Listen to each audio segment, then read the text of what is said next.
Welcome to my humble abode, darlings. Come in out of the rain and get comfortable. I have a story to tell you, and I hope you enjoy. If you do, be sure to like, comment, and subscribe. The Master of the World, Chapter 13, On Board the Terror. When I came to my senses, it was daylight.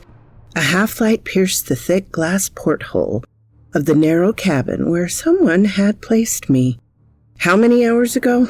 I could not say. Yet it seemed to me, by the slanting rays, that the sun could not be very far above the horizon. I was resting in the narrow bunk with coverings over me. My clothes, hanging in a corner, had been dried. My belt, torn in half by the hook of the iron, lay on the floor. I felt no wound nor injury, only a little weakness. If I had lost consciousness, I was sure it had not been from a blow. My head must have been drawn beneath the water when I was tangled in the cable. I should have been suffocated if someone had not dragged me from the lake. Now was I on board the Terror, and was I alone with the captain and his 2 men? This seemed probable, almost certain. The whole scene of our encounter rose before my eyes. Hart lying wounded upon the bank, Wells firing shot after shot, Walker hurled down at the instant when the grappling hook caught my belt. And my companions? On their side, must not they think that I had perished in the waters of Lake Erie? Where was the Terror now? And how was it navigating? Was it moving as an automobile, speeding across the roads of some neighboring state? If so, if I had been unconscious for many hours, the machine with its tremendous powers must already be far away. Or on the other hand, were we, as a submarine following some course beneath the lake? No, the Terror was moving upon some broad liquid surface. The sunlight, penetrating my cabin, showed that the window was not submerged. On the other hand, I felt none of the jolts that the automobile must have suffered even on the smoothest highway. Hence, the Terror was not traveling upon land. As to deciding whether she was still traversing Lake Erie, that was another matter. Had not the captain reascended the Detroit River and entered Lake Huron, or even Lake Superior beyond? It was difficult to say. At any rate, I decided to go up on deck. From there I might be able to judge, dragging myself somewhat heavily from the bunk. I reached for my clothes and dressed, though without much energy. I was not probably locked within the cabin. The only exit seemed by a ladder and hatchway above my head. The hatch rose readily to my hand, and I ascended halfway on deck. My first care was to look forward, backward, and on both sides of the speeding Terror. Everywhere a vast expanse of waves, not a shore in sight, nothing but the horizon formed by sea and sky. Whether it was a lake or an ocean, I could easily settle. As we shot forward at such speed, the water cut by the bow rose furiously upward on either side, and the spray lashed savagely against me. I tasted it. It was fresh water, very probably that of Lake Erie. The sun was but midway towards the zenith, so it could scarcely be more than 7 or 8 hours since the moment when the Terror had darted from the Black Rock Creek. This must therefore be following morning, that of the 31st of July. Considering that Lake Erie is 220 miles long and over 50 wide, there was no reason to be surprised that I could see no land, neither that of the United States to the southeast nor Canada to the northwest. At this moment there were 2 men on deck, one being at the bow on the lookout, the other in the stern keeping the course to the northeast. As I judged by the position of the sun, the one at the bow was he whom I had recognized as he ascended the ravines at Black Rock. The second was his companion who had carried the lantern. I looked in vain for the one whom they had called Captain. He was not in sight. I will be readily appreciated how eager was my desire to stand in the presence of the creator of this prodigious machine, of this fantastic personage who occupied and preoccupied the attention of all the world. The daring inventor who did not fear to engage in battle against the entire human race, and who proclaimed himself master of the world. I approached the man on the lookout, and after a minute of silence I asked him, "Where is the captain?" He looked at me through half-closed eyes. He seemed not to have understood me, yet I knew, having heard him spoke the night before, that he spoke English. Moreover, I noticed that he did not appear surprised to see me out of my cabin. Turning his back upon me, he continued to search the horizon. I stepped then towards the stern, determined to ask the same question about the captain, but when I approached the steersman, he waved me away with his hand, and I obtained no other response. It only remained for me to study this craft, from which we had been repelled with revolver shots when we had seized upon its anchor rope. I therefore set leisurely to work to examine the construction of this machine, which was carrying me whither. The deck and the upper works were all made of some metal which I did not recognize. In the center of the deck, a scuttle, half raised, covered the room where the engines were working regularly and almost silently. As I had seen before, neither mast nor rigging, not even a flagstaff at the stern. Towards the bow, there arose the top of a periscope by which the Terror could be guided when beneath the waters. On the sides were folded back two sorts of outshots, resembling the gangways on certain Dutch boats. Of these I could not understand the use. In the bow there rose a third hatchway, which presumably covered the quarters occupied by the two men when the Terror was at rest. At the stern, a similar hatch gave access, probably to the cabin of the captain, who remained unseen. When these different hatches were shut down, they had a sort of rubber covering which closed them hermetically tight, so that the water could not reach the interior when the boat plunged beneath the ocean.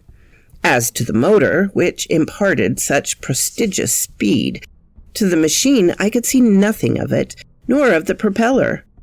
However, the fast-speeding boat left behind it only a long, smooth wake. The extreme fitness of the lines of craft caused it to make scarcely any waves, and enable it to ride lightly over the crest of the billows, even in rough seas.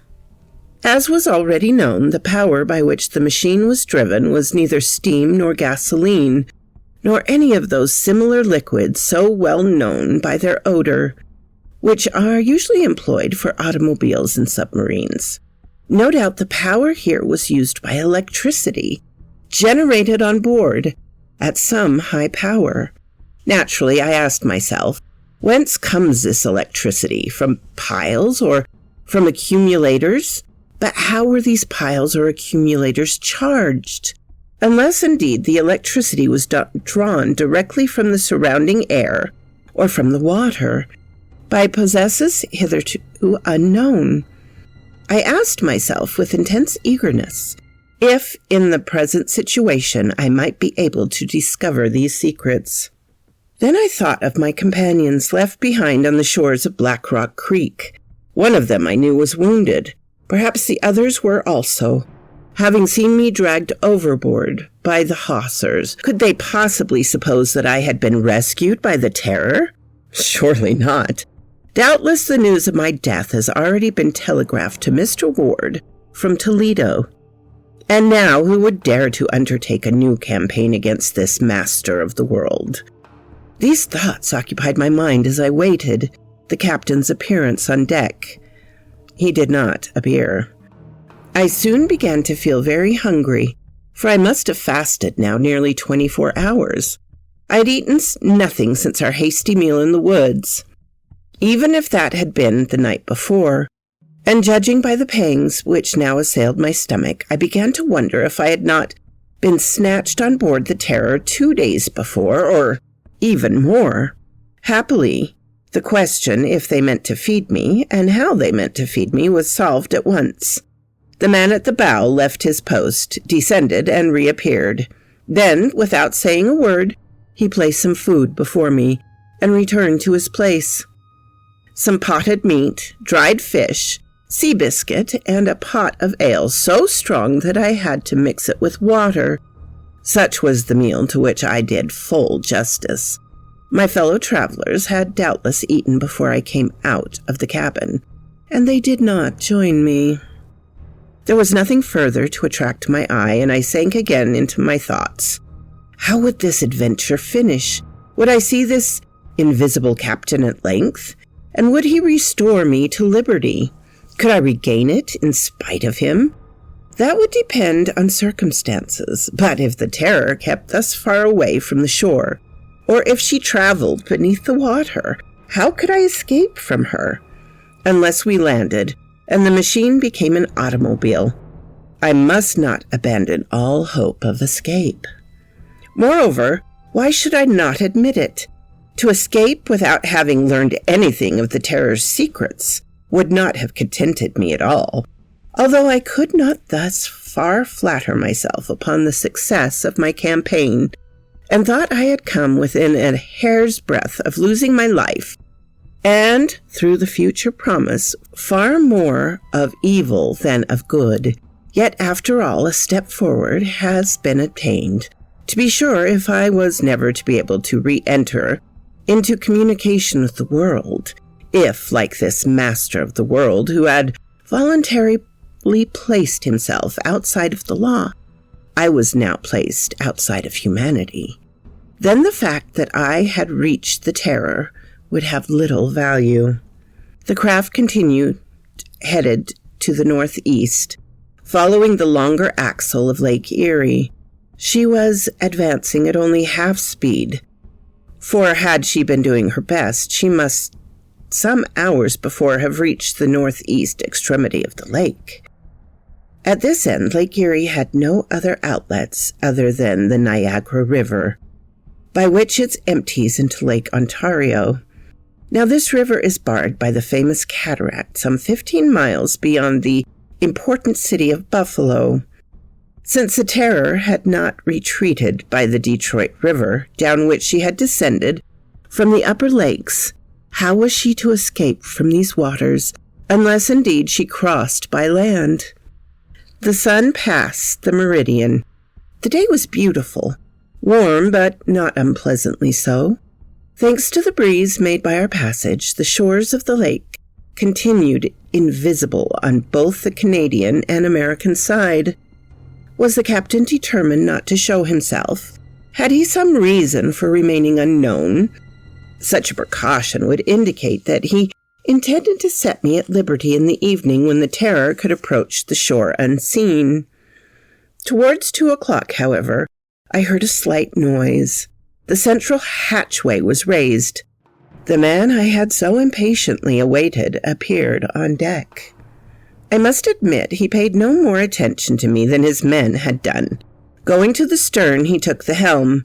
The man whom he had relieved, after a few words in a low tone, left the deck, descending by the forward hatch.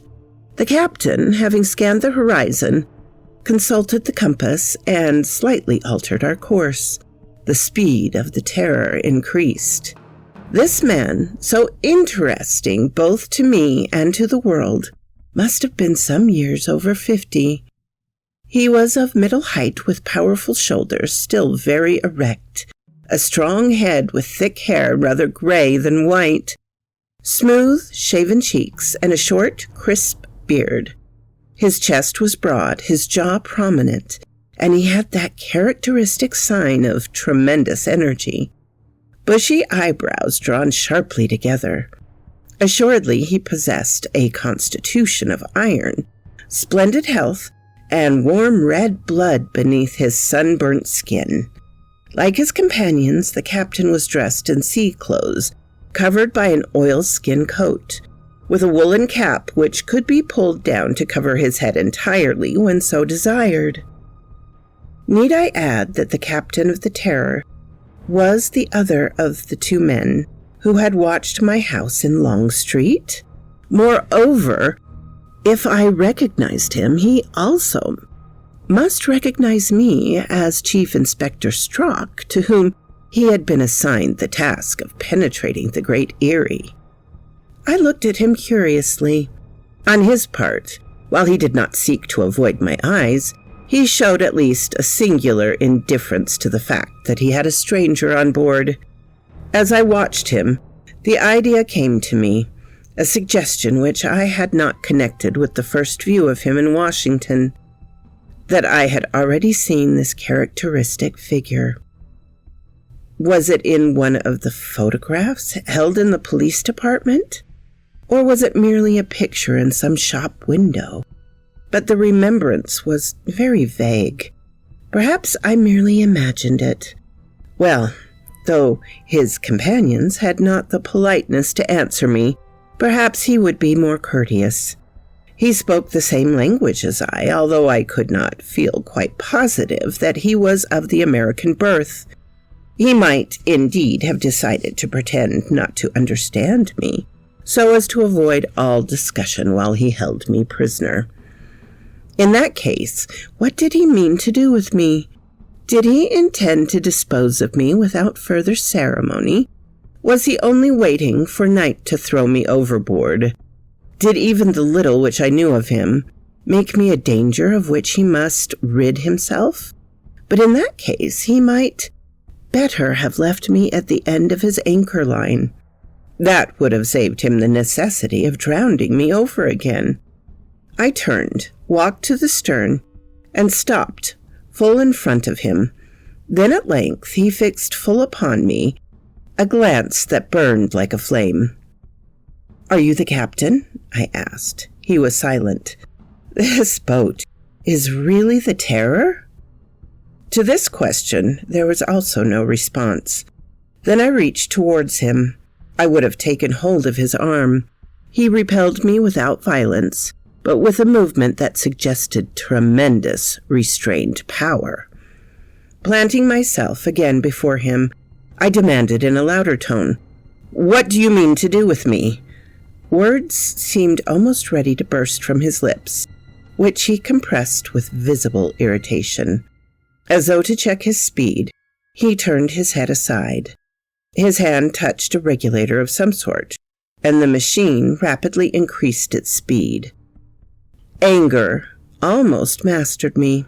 I wanted to cry out, "So be it, keep your silence. I know who you are, just as I know your machine. Recognized at Madison, at Boston, at Lake Kerdal. Yes, it is you who have rushed so recklessly over our roads, our seas, and our lakes.